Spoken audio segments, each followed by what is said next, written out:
ஒவ்வொரு வாட்டி வர்றப்போ குப்பையாக தான் இருக்குது. டுடே க்ளீன் பண்ணிடுவோமா? Hello guys, consistency challenge day 21. மார்னிங்கே வழக்கம் போல் மொட்டை மாடிக்கு போன சைடு பார்த்தா சன்னு, இன்னொரு சைடு பார்த்தா 3 ஆள் விடுங்கடான்னு ஒன்றும் புரியாமல் ரூம் ரெண்ட் கட்டணும். ரூம் ரெண்ட் கட்டலாம் கழுத்து பிடிச்சி வெளியே தெளிவாங்க. நான் ஏடிஎம் கிளம்பியாச்சு. அங்கே போனால் அதுக்கு மேலே ஏடிஎம்க்கு நான் எப்போ வந்தாலும் ஒரு பஞ்சாயத்து ஆயிடுது. இது 3வது வாட்டி கையிலே கொடுக்கல. அது வாட்டி 4000 வித்ட்ரால் பண்ணிட்டீங்கன்னு வந்துடுது. ரைட்ரா கடவுள் மேலே பாரத்தை போட்டு இன்னொரு ட்ரை பண்ணி பார்த்தேன். இவ்வளோ அமௌண்ட் கொடுத்துச்சு. சரி நீ கிளம்பலான்னு சுற்றி பார்த்தா ஒரே ரெசிப்டா கீழே கிடந்துச்சு. ஸோ நான் 2 டைம்ஸ் இந்த ஏடிஎம்க்கு வந்திருக்கேன். எல்லா டைமும் இந்த மாதிரி ரெசிப்ட் கீழே இருந்துச்சு. சரி ஓகே, இன்னைக்கு இதை க்ளீன் பண்ணி ரெசிப்ட்ல எடுத்து டஸ்ட்பின்ல போட்டாச்சு.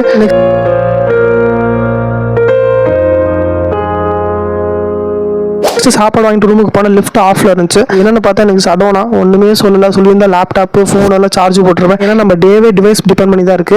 லேப் ஃபோன் இல்லாம ஒண்ணுமே பண்ண முடியாது. லிஃப்ட் கரண்ட் இல்லாம கூட பிரச்சனை இல்லை, ஸ்டெப்ஸ்ல போயிடலாம். நம்ம டிவைஸ்க்கு சார்ஜ் இல்லாம ஒண்ணுமே பண்ண முடியாது.